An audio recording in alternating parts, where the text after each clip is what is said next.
రేయి పగలు నీ పద సేవే జీవదాయక చేయుట మేలు. సాటిలేని దేవుడ నీవే, నాదు కోట కొండయు నీవే.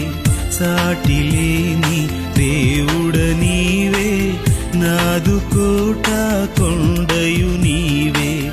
రేయి పగలు నీ పద సేవే జిగటమన్నే మానవులవుతా, పరమ కుమ్మరి ప్రభుడవు నీవే.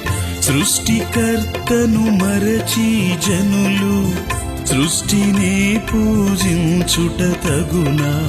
సృష్టికర్తను మరచి జనులు సృష్టినే పూజించుట తగునా. రేయి పగలు నీ పద సేవే.